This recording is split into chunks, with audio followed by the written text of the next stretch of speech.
Goes all the way to Washington, D.C., huh? Goes all the way to Washington, D.C. I don't know. Yeah, you Homeland Security? No. Yeah. How far have you taken this? Down to, how far have you actually ran a load? I'm out of here. 100 miles? Up to Maine? Close to Maine. No shit. How many miles do you think that is?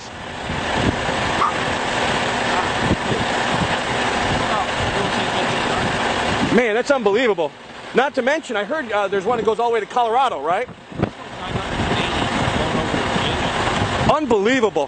What do you think you're hauling? Any idea? Crap. Yeah, okay. Yeah. Crap makes all kinds of stuff. Yeah. You don't really know exactly. Yeah.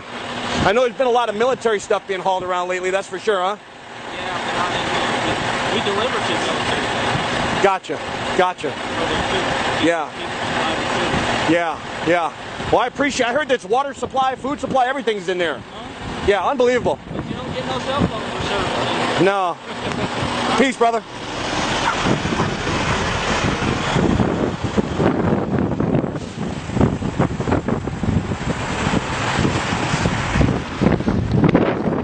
I mean, basically, you got an underground roadway system here that runs all the way to Maine, to Washington, D.C., to Colorado. It's fully stocked. It runs completely underground. And you can see they've been hauling tons of military equipment. You know, they're stocking on these bases. Now, the other thing is the railroad system here is also very strategic. They're bringing in boxcar loads and they're dump shipping here, and they can really deliver to all these locations, which these locations go all the way to Area 51. These locations go all the way to Washington, D.C. There's access underneath the White House to this location, okay? So this is a strategic location, which is really the new command center for the Illuminati and the United States government. Well, forget the United States government. This is a headquarters for the Illuminati. This is where they'll ship most of their supplies. When they go underground, they can stay underground for quite some time. And this is stocked with food, water, everything they need. It's an underground city. So this is the north entrance, and we're going to go see if we can do some more digging.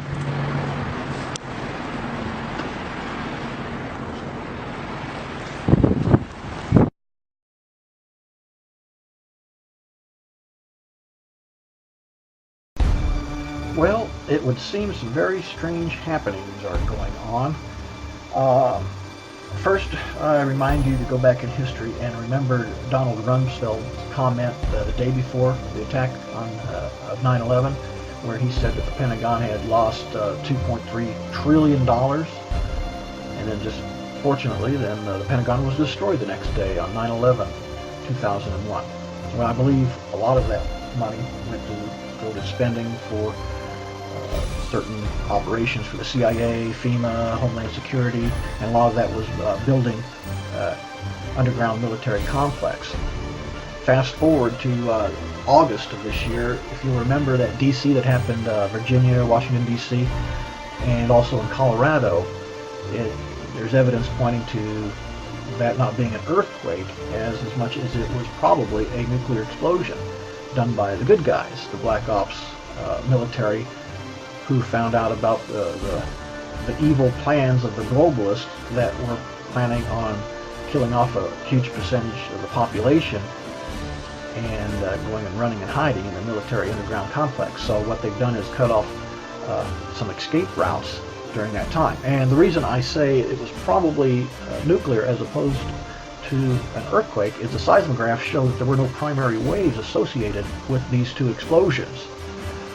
And they were very shallow, and also in an area that doesn't receive many earthquakes. Now, the latest report that I'm getting is long about September 20th, 21st, 22nd of this year, there were at least 13 very powerful underground explosions rocking the United States Midwest, and they registered as small shallow earthquakes with the USGS. Many of the underground high explosive detonations registered as 2.6 magnitude earthquakes. So what they're saying is the U.S. military is sealing off the tunnels so that the globalists and the U.S. ghost government, i.e. the Federal Reserve bankers, FEMA, the DHS, CIA, they can't run and hide from what they're predicting to occur here long about September 27th, give or take a day or two, of this year, here just real soon. Officers in the U.S. military didn't seem to be aware of Obama and the globalist plan converging on Denver for a DEFCON 1 meeting, meaning nuclear war imminent. A cocked pistol drill email was sent to the U.S. Air Force Office of Special Investigations on September 21st of 2011 to alert them to a planned false flag nuclear detonation on U.S. soil somewhere in the American Midwest. The U.S. Air Force Office of Special Investigations were the ones who raided the Citadel gun and safe store in Las Vegas on August 21st to recover stolen nuclear warhead detonators.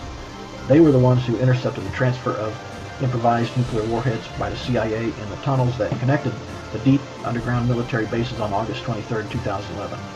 The impoverished nuclear bombs, the W-54 style warheads, they were being transferred via those tunnels to Washington, D.C. and New York City when they detonated during a firefight between U.S. military personnel and the criminal CIA, DHS, FEMA operatives. It would appear that the U.S. military had a deadline to meet and has already damaged, destroyed, or sealed at least 13 underground tunnels or bases, and perhaps their incentive was the fact that Obama, his shadow government, and the globalists had made plans to save their own hides while leaving the rest of us to fend for ourselves. Perhaps they investigated and confirmed that another false flag nuclear detonation was imminent and acted accordingly to prevent it. The following video details the contents of a Department of Defense document entitled Internment and Resettlement Operations, also known as FM 3-39.40. The document is 325 pages long and it is signed by Joyce E. Morrow, Administrative Assistant to the Secretary of the Army. It was created in 2010, however, it's just been recently leaked to the public via the internet and can now be downloaded from multiple sources. In the description below, you'll find a download link for the document. I strongly encourage you to download it yourself and to verify everything that's being said here. The document outlines military procedures for internment and resettlement of civilians, and it describes the layout and the administration of these internment camps. It clearly states on page 38 that it applies within U.S. territory, and it specifically addresses the detainment of U.S. citizens, as is indicated by the identification procedures for new prisoners on page 146, which states that social security numbers are to be recorded alongside their photograph and fingerprints. Included in the list of organizations which may be involved in these internment operations are the Department of Homeland Security, FEMA, the Department of Defense, and the United Nations. On page 56, the document outlines the responsibilities of psychological operations officers within the camps, among which it states that a PSYOP officer develops and executes indoctrination programs to reduce or remove antagonistic attitudes and identifies political activists. On page 281, the document goes into more detail regarding the role of psychological operations within the camps, specifically in regards to pacifying the population and ensuring cooperation. On page 238, it gives the conditions for the use of deadly force in such camps. Among the justifications for lethal force, it includes to terminate an active escape attempt. That point right there should make it clear that these camps are not benevolent disaster relief type facilities. On page 244, the document calls for the use of snipers during riots to, quote, scan a crowd and identify agitators and riot leaders for apprehension and fire lethal rounds if warranted. On page 260, it shows the basic layout for a facility focusing on detainment. It is depicted with interrogation areas, tribunal areas, and mortuaries. Each detainment facility is designed to hold 4,000 prisoners, and they are depicted with multiple levels of barbed wire separating compartments within the facilities, with a double barbed wire fence enclosing them, and watched over by 24 guard towers. On page 261, the document depicts the layout for what they call civilian resettlement facilities, which are designed to house 8,000 people. Though it uses the word resettlement, the plans show multiple levels of barbed wire dividing the sections of the facility, with double barbed wire fencing on the outside, as well as 16 guard towers. On page 262, the layout for facilities designed for what they call non-compliant prisoners is shown. These camps are designed to hold up to 300 prisoners, they have 3 interrogation centers, and are guarded by 13 guard towers. Now, if there's any question whether these plans are active or just theoretical, this should be settled by the fact that the U.S. Army has been running ads for job positions in these camps since 2009, and apparently, they're still hiring. Once again, if you look in the description, you'll find all the links you need to verify this information. It's important to note here that this document was created in 2010, which was under the Obama administration, and it predates the NDAA of 2012, which authorized military detainment of U.S. citizens. This clearly shows a long-term agenda at work. If you believe that this is important information for people to know about, then please share this video with as many people as you can. Share it on Facebook and on Twitter. Send it in emails to friends and family. Especially send it to anyone you know within the police and military. A smart strategy would be to download the PDF yourself and email it to people as an attachment with a link to this video so that they know how to navigate the document. If you want more content like this, be sure to subscribe to this channel, Storm Clouds Gathering, on YouTube. For bonus content, follow us on Facebook, facebook.com/StormCloudsGathering, on Twitter at Collapse Updates, and our website, stormcloudsgathering.com.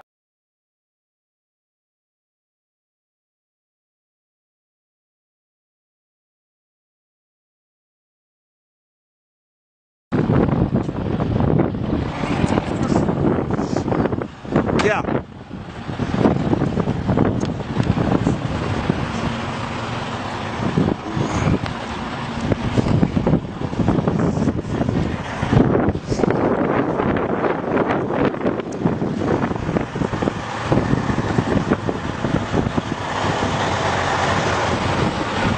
Goes all the way to Washington, D.C., huh?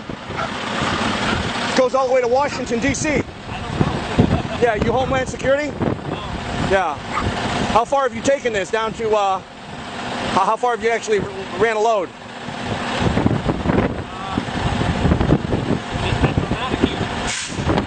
100 miles?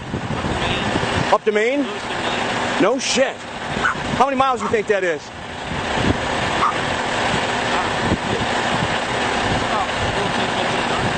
Man, that's unbelievable.